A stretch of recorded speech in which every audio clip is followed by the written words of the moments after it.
Olá, eu sou a Luca e hoje no Cada Caso um Caos a gente vai falar sobre a Amy Winehouse. Inclusive, ela foi a primeira artista aqui do programa, sabia? Só que na época, né, que eu fiz os vídeos, faz tempo, né? Os vídeos eram bem mais curtinhos, não tinha a produção do Rafa Bolo, da Pombo Produções e também não tinha nem participação de psicólogo, então assim, outra pegada, né? E hoje no programa, inclusive, a gente vai ter a psicóloga, a professora titular de psicologia do Mackenzie, que faz parte do ótimo Instagram, o Reverie Psicanálise, @reverie.psicanálise, a Berenice Carpigiani, Bere querida. Amy Jane Winehouse nasceu em Londres no dia 14 de setembro de 83, filha do taxista Mitch Winehouse e da farmacêutica Janis, e desde pequenota a Amy já estava mergulhada em música, né? O pai botava a Baby Amy pra ninar, cantando hits do Frank Sinatra. Os tios também eram músicos profissionais e a avó, a Cynthia, era cantora e dava uns belisquinhos ali no Ronnie Scott, um figurão do jazz, né? A Amy era muito grudada nessa avó, que sempre apoiou e incentivou os dotes musicais da neta. Inclusive a tatu de pin-up que a Amy tinha no braço era em homenagem a essa avó. E você que está ouvindo a gente, se não tem uma avó como a Amy Winehouse, ou se tem pessoas em volta que falam para você, vai estudar música, bora lá, então, vai estudar música, se é o que você gosta. Tem aqui, a gente sempre dá dica da Music Dot. A Music Dot é uma escola online sensacional, é a melhor escola online do Brasil, tem vários cursos, mais de 300 cursos, você aprende a tocar logo de cara no primeiro vídeo e a gente tem desconto para você. Na descrição tem o link certinho que aí vai te levar para esse valor super baixo, né, que é só R$45 mensais para fazer quantos cursos quiser. É só acessar musicdot.com.br/promoção/Luca. Lá pelos 8, 9 anos, entrou na escola de teatro e lá começou a fazer aulas de canto. Cresceu assim ouvindo a nata, né? Só coisa linda, né? Como Ella Fitzgerald, Sarah Vaughan, a Aretha Franklin, Dinah Washington, Billie Holiday e o Frank Sinatra, né? Mas também curtia muito o lado do R&B, também do hip hop, né? De chavando feras ali como Salt and Pepper, lembra? TLC. Enfim, gostava tanto que teve uma dupla de rap com uma amiguinha que chamava Sweet and Sour. Isso com uns 10, 11 aninhos, hein? Bem nova. Com 12, ela fez teste para a conceituada escola de teatro, a Sylvia Young, e já era tão envolvida que conseguiu uma bolsa de estudos, mas acabou sendo expulsa da instituição 4 anos depois, aos 16. Diz que por causa de baguncinha e de um piercing que fez no nariz. Na mesma época, ela conheceu o Tyler James, um dos melhores amigos que teria papel assim importantíssimo na sua carreira, né? Pouco depois disso, a Amy desenvolveu um quadro de bulimia. O irmão, Alex Winehouse, conta que aos 17 anos ela começou a andar com uma meninada aí que abarrotava o prato de comida e depois ia lá e botava tudo pra fora. E ela começou a fazer a mesma coisa. Só que assim, as amigas pararam de fazer isso, mas a Amy continuou. Bom, mais tarde a Sylvia fez a boa e indicou ela para um teste no National Youth Jazz Orchestra. Ela passou e chegou para atuar no banco de reservas, mas logo que viram o potencial absurdo da menina, descolou a camisa titular e começou a meter golaço atrás de golaço, até que um dia estava se apresentando com a orquestra quando avista ali na plateia seu brother miliano Tyler James, que ficou impressionado com a evolução musical da amiga. Ele, que há pouco tinha assinado com uma grande gravadora, resolveu levar uma demo, né, da Amy Winehouse para os caras, que ficaram assim malucos, marcaram aquela reúna e quando ela soltou a voz, os caras colaram na parede. Era inacreditável, meteram a assinada sem pensar duas vezes, né, e foi esse pontapé aí inicial na carreira musical da Amy. Em 2003, solta seu primeiro play, o fantástico Frank. O nome foi mesmo inspirado no Frank Sinatra. E logo de cara fez um barulhão e a gravadora começou a pesar para logo vir um segundo disco. Mas a Amy teve um bloqueio criativo ali na época,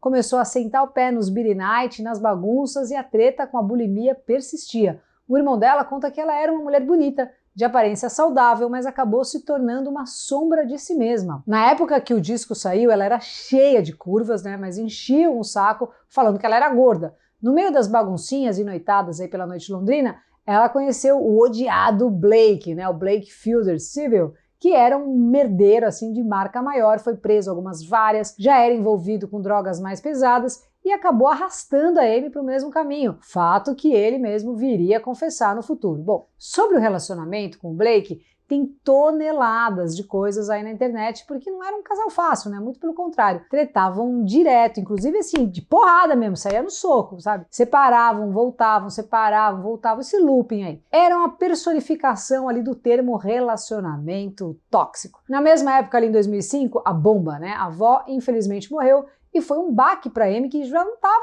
bem da cabeça. Tanto que o pai e o primeiro empresário, Nick Szymanski, acreditam que esse episódio foi o gatilho para o downhill que a Amy entrou. Nessas, tentaram colocar numa clínica de reabilitação, mas aí a gente sabe qual foi a resposta dela, né? Na real, diz que o pai que ia levar ela para se internar, mas acabou não rolando. Tem várias histórias chatas aí também envolvendo o progenitor, que é acusado de se aproveitar da fama da filha, porque ele deu uma sumida ali, né, depois do divórcio, mas magicamente reapareceu quando a filha estava no sucesso. Ele também é acusado de obrigar a filha a fazer shows, sabendo que ela não estava em condições e que todos deveriam ser cancelados, mas ele encheu o saco e fazia ela ir. Vários absurdos, né? Incluindo uma vez em que ela foi viajar para descansar e o pai vendeu essa história aí para um monte de jornalistas que foram atrás da menina, aí, transformando essa viagem que seria um descanso num reality show. Depois de um dos vários términos com o Blake, a Amy, assim como a gente viu nos episódios, né, do Lenny Kravitz, também do Greg Graffin, do Bad Religion, ela pegou essa tristeza e transformou em música. E fez isso com maestria, né?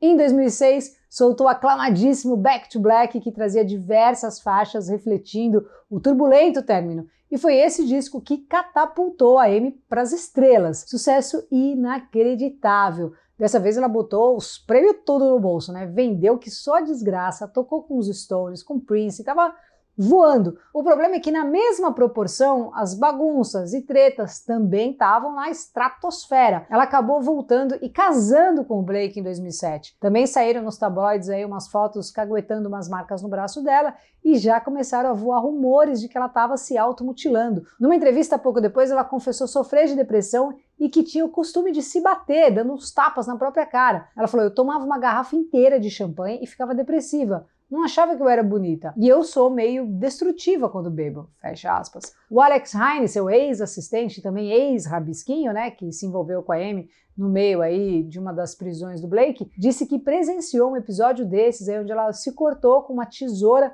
dos ombros até o pulso. Disse também que cortar a si mesma assim, era o passatempo favorito da Amy Winehouse. E isso não impediu dela apavorar no Grammy, né? Fez um puta show, levou 5 prêmios para casa na mesma noite, incluindo álbum do ano. Parecia um respiro aliviado aí para os fãs que acreditavam que a Amy Winehouse estava conseguindo lidar com as tretas, mas não era bem assim. Em 2009, ela se separou de novo do Blake e era notório, né, o quanto tudo isso estava afetando a carreira e a voz da Amy, que não conseguia parar em pé assim nos próprios shows, né, visivelmente embriagada. As plateias começaram a vaiar e ela foi forçada a cancelar uma série de shows. Ficou um tempão sem subir nos palcos. Diz que foi para rehab de verdade dessa vez e em 2011 estava geral aguardando o retorno triunfante aos palcos, mas apesar de retornar, né, de fato, o triunfo passou longe. Ela estava bem zoada no palco, trançando as pernas mesmo, tirando sapato, loucona, assim. Com isso, o resto da turnê europeia foi cancelada, deixando claro aí para todo mundo ali que ela precisava de um tempo para se tratar e botar a vida nos trilhos, né? Como a gente sabe, infelizmente não deu tempo. No dia 23 de julho de 2011, ela é encontrada morta com 27 anos, só 27 anos. O motivo da morte foi dito como intoxicação alcoólica acidental. Só que o irmão dela, o Alex Winehouse, atribui a morte à bulimia. E ele sabe de todos os problemas, né, que a irmã tinha com o álcool e as outras drogas, mas acredita que esse distúrbio alimentar, né, que ela enfrentava brincando ali há uns 10 anos, foi o que mais contribuiu para a morte da Amy. Ela era cheinha dos dodóis, né, inclusive teve diagnóstico de borderline, mas isso a gente comentou no primeiro Cada Caso um Caos, então vá lá ver, pega a playlist, ó, vai lá para baixo. Bom, depois da morte, né, da Amy, a família criou a The Amy Winehouse Foundation em homenagem à estrela para ajudar jovens, né, que passam por problemas com drogas e álcool. Chegou a ganhar um Grammy póstumo por uma gravação que ela fez com o Tony Bennett, o excelente documentário Amy. Também ganhou um Oscar em 2016, ou seja, mesmo depois de partir, ela continuou encantando, né, com a voz inigualável. Tem gente que conhece ela agora, assim, e pira, e acabou virando para sempre um símbolo, né, e deixando saudades para geral. Bom, para falar sobre como que a gente pode compreender, né, a relação do corpo e identidade, que foi uma coisa muito presente na história da Amy Winehouse, vamos ver a Berenice Carpigiani, maravilhosa, que é psicóloga e psicanalista, professora titular do curso de psicologia do Mackenzie, está no Mackenzie há anos, e faz parte do grupo gestor Reverie, núcleo de psicanálise. Segue lá no Instagram, reverie.psicanálise. Só tem faixa preta lá, lição demais. Fala aí, Berenice Carpigiani. Olá, Luca.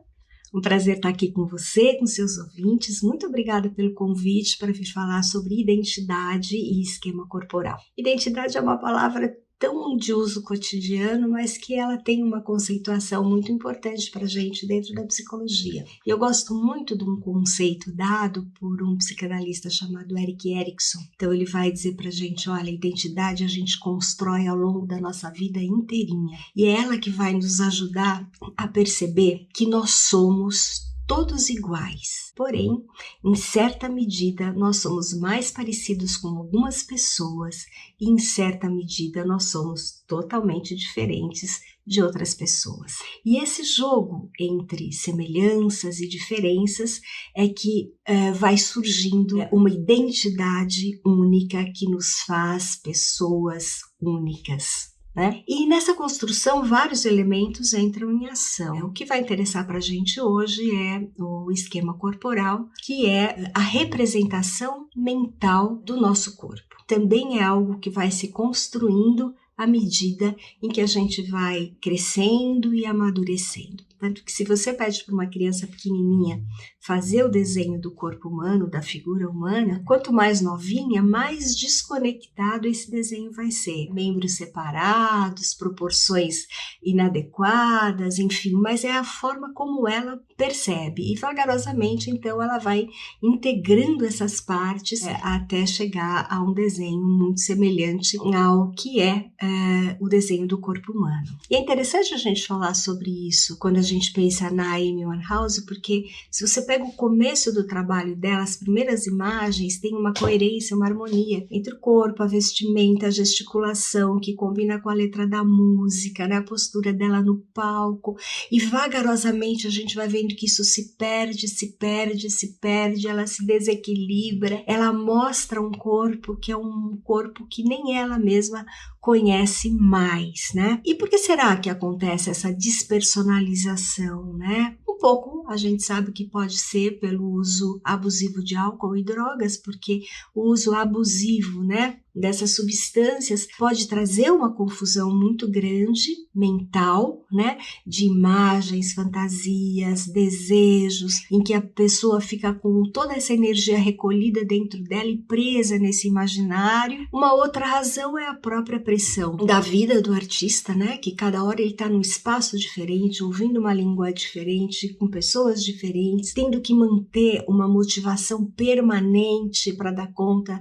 do público e tudo mais. E um terceiro elemento é talvez a falta de um entorno afetivo familiar. No caso da Amy Winehouse tem toda essa história com o pai, que ele, ao invés de dar o cuidado à filha, ele se afinava mais com a questão do empresariado, então ela foi perdendo referência de dentro e de fora, e foi então perdendo a identidade, né? Então, para que uma pessoa seja saudável, né, tenha uma identidade saudável, amorosa e produtiva, ela precisa ter uma organização das representações que ela faz do próprio corpo, da sua história familiar e da história social e cultural onde ela se desenvolve.